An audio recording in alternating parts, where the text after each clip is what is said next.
There is a story that I want to share, and it's really a reflection. It's a reflection of an experience that I had this weekend here at the COSM, the Alex Grey's temple, otherwise known as the Chapel of Sacred Mirrors. And there was a quote someone said last night. We had finished the ZENDO peer support training, which is essentially, it is a training for holding space for people who are having a psychedelic journey. And it's a training from an organization called ZENDO. ZENDO is funded by MAPS, and MAPS is the leading organization bringing MDMA psycho-assisted therapy into the world. And essentially what they're doing is using these different consciousness technologies to help people support who have experienced PTSD and other issues with healing. And it was pretty epic because for many of you who know, I grew up having had experienced some trauma as a child that caused me to experience a great deal of pain as a kid. And so throughout my life, I was holding on to a lot of trauma inside of my neural architecture, and that is essentially what led me on my path to desiring to heal myself. And yes, there have been many experiences in my life where using those types of different medicinal technologies have lent the experience to be able to see my reality from a different perspective.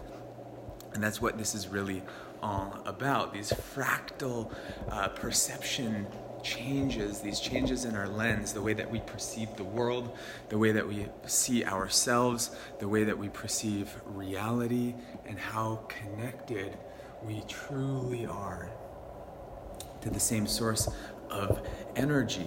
And this quote from Alex Grey that someone shared yesterday was that the ultimate manifestation, or the ultimate result of love, is the building of temples. And what an honor to be able to spend an entire weekend here at the Chapel of Sacred Mirrors, a place that has been on my list of places to go. This is an absolute bucket list moment, and it was really a pilgrimage. I came here all the way from Hawaii to be able to come to this event to learn from ZENDO, the people who essentially create safe spaces for people who are having a bad psychedelic trip at festivals. And they've been doing this for years all around the world, and they've developed a protocol. And so I had been lucky enough to be one of the people that got selected to attend this event. And throughout the weekend, I was exposed to a lot of new ideas. And essentially, I feel like this is kind of what happened to me in my brain. My eye was open to the magic, and there were a few breakout sessions that were really enlightening, including one where we broke into different groups, and the three main groups were people who were facilitating different types of medicinal ceremonies in their own home, so do it yourself, people who were doing it with groups at festivals, and then people who were doing it professionally and therapeutically, and people who are doctors and counselors and psychotherapists. And I kind of hopped between all the rooms and all the groups because I genuinely have an interest in all those areas. And really, I'm just like, my mind is blown open. And it's not only because, for me, these technologies, these consciousness technologies that unlock certain parts of your brain, when used in a sacred way, and when used in a therapeutic way, and also used consciously, it can be a powerful experience. But a lot of times what ends up happening, especially with the culture that has been built around partying and excessive use, it gets abused. And so I think that there is something about ethical consumption of substance, like even with alcohol alcohol and other types of, pharmacology and pharmaceuticals, it's important for us to be, aware of what it is that we're putting in our bodies, and beyond what we're putting in our bodies, realizing what's actually coming out of our bodies, the energy, and exploring how can we become the masters of this reality and really start to become the alchemists of this experience of life, no longer holding on to the old paradigms, no longer subscribing only to what has been fed to us, but like Socrates being able to drinketh from the cup of the idealistic philosophy, having his visionary experience, and different people, Hades, abducted underground, Persephone, like all these ancient people, and stories of people who have, throughout time experienced the different, expressions of nature that have manifested on this planet, and how ironic that our bodies have a cannabinoid system inside of our bodies, and then the earth makes these cannabinoids in order for us to consume to heal cancer, and so I think that it's an edgy thing to talk about sometimes, the ethical consumption of psychedelics and medicinal plants, but I also think it's important for us to have that conversation in an ethical way, and not just leaving it to the DARE program, which is all fear-based, or leaving it up to our parents who may have not had an ethical experience of these types of technologies. So this weekend I learned a lot, and I'm really excited to be able to share this with you guys. I think that there's a lot of gray areas when it comes to what are these different technologies, what are these different medicines, when are they supposed to be used, what in what circumstances, and how do they best support us in our healing quest. And so I do not support in any way, shape, or form the use of any sort of drug, whether it be from the pharmacy, from a doctor, or from something from nature, without consulting with your local doctor or shaman or energy worker or your pastor or minister or whoever it is that is one of your guides, or it's like people have different support systems in place. But either way, if you do ever get that opportunity, I encourage you to reach out to me and ask, or just consult with how to create a space that is safe and is a space to foster a transformational experience, because I feel like those transformational experiences are what shape us as the awakened beings that we are here to be. And so I encourage you to explore what that might mean for you, the different frequencies of energy, tuning into the meridian system, and then beyond, into the beyond. And so I want to just quickly show you guys the outside here. We're just going to go peek outside and see this beautiful land. Right down here, yesterday we went on a little journey. We had the 2-day training, and then after the training was over, me and a group of us had our final exam, which was to actually go out in nature and test drive the experience of space holding space for ourselves. And this entire property is essentially a walking rite of passage. We took the wisdom trail that led us into the forest, and kind of on this quest through with barefoot moss, and just going through and witnessing the sunset, and it led us through this kind of what is the maze, not the maze, but the I can't think of the name of the thing that you walk around in, massive double rainbow, and it was like, oh my god, this is happening.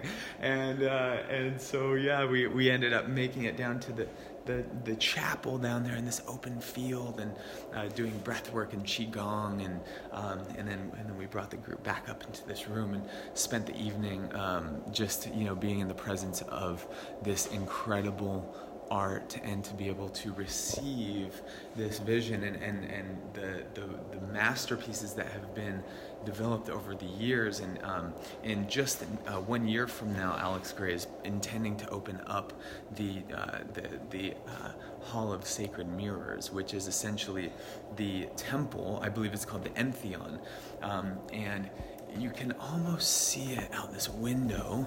I don't know if you guys can see that big building right there, but that is where Alex is storing all of his masterpieces, hundreds of masterpieces that have been in books since I grew up and first discovered his work, and it's all been sitting there, and we've all been waiting to see it, and it's just waiting to be shared. And so he's gonna be opening it up this coming year, and yeah, it's going to be extremely beautiful to be able to walk this environment. The property is massive, and then end up in that space and to be able to witness the art. And so, yeah, it was really amazing. I got to sit down with Alex and actually have a couple conversations with him, and some really cool things transpired through that, including I had made a post about it that I pitched to him to help curate the artist in residence program, because they currently don't have one. And I was like, wait, what? You don't have an artist in residence program? Like, I mean, they do workshops, but I was tuning into a different model, and so he was pretty excited about it. And who knows, maybe next summer we'll be coming here to launch that program right after they open up the Entheon. That might be a really good marketing strategy. So it's interesting to think about this shirt that I got from their shop here. This is a work of Allison Gray, his wife. And when I asked, like, what is this? What are these symbols? The woman said that it is her own language. And what I think is fascinating about that is recently, if you're into the spiritual community and tapped into the continually emerging spiritual narrative and language and vocabulary that's always expanding infinitely. It's always recreating itself, and new words are emerging with new intentions. One of the things is called light language, and light language is essentially like speaking in tongues. For all those Christian people out there, or spiritual religious people out there, I was taught to speak in tongues when I was 14 years old, so that was cool. But like I was like, oh, that's kind of weird though, right? And it is kind of weird, but it's also pretty awesome. It's your own language to connect with the divine, and now there's this new kind of wave of tongues, but they call it light language, and it's your own language, and people also design their own light language. But Allison Gray was creating this before it was light language. She was already receiving this, and these are two of the glyphs that she also designed, the male and the female. And one thing that is fascinating as well, though, is one of the things that I teach in biohacking and future mapping retreats and workshops, is I teach about light code. And light code is essentially the understanding that we live in a vibrational universe consisting of frequencies, including Wi-Fi waves, radio waves, light waves, frequency, and it's beyond what we can see. Like, you cannot see sound unless you're on a psychedelic, but you can't really see sound, but you can feel it, you can hear it. And so this idea of light code is that there's frequencies beyond the frequency of the spectrum of color, and you can tune into these frequencies. And actually, scientists has begun to realize that it's through the pineal gland, the third eye, that we can actually tune into different frequencies. And the pineal gland is covered in salt crystals, and which are microscopic salt crystals, because the cerebral spinal fluid in our spine is salt water. And essentially what we're able to do is, in meditation, tune into a vision, and then through your third eye begin to receive epiphanies or ideas. Ideas that you've never thought of before will start to emerge, and you will become more aware of potentially a new path for your future. You'll become exposed or revealed to a new future timeline, a new trajectory. And so this is, in essence, light code. Yes, okay, I had an epiphany. Yes, I had a stroke of genius. Yes, I had a good idea. But is it possible that maybe in a cosmic universe where infinite frequencies exist and infinite potential futures exist starting in this present moment, is it possible that potentially through your third eye, through your pineal gland, which is an actual gland in your endocrine system, you can actually tune into that white light frequency and receive a download that could literally shift your future completely, that could completely liberate you from the pain of the past, from the past story, from the past issues, the karma, the karmic wheel, the reliving of the past trauma, and completely set ourselves free. Is that possible? I think it is. And I think that Alex Gray would think so too. I'm just loving his music right now. His feather.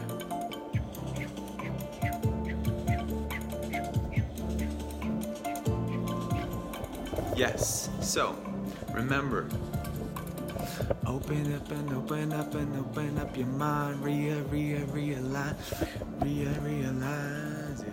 Whoa, I love this piece right up here, look at this.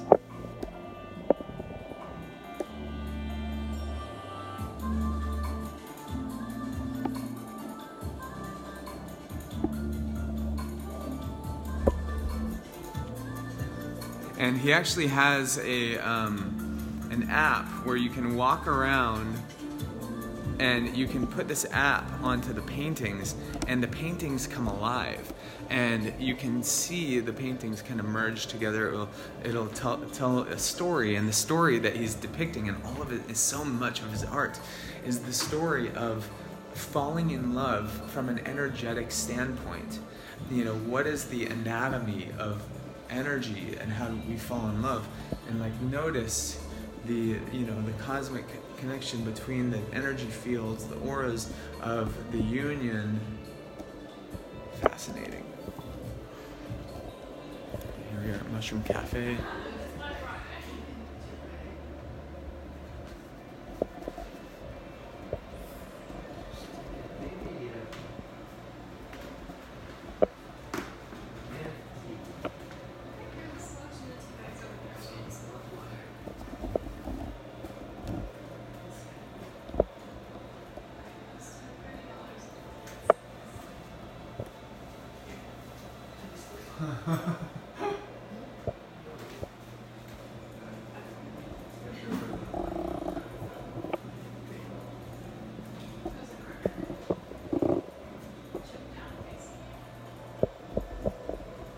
So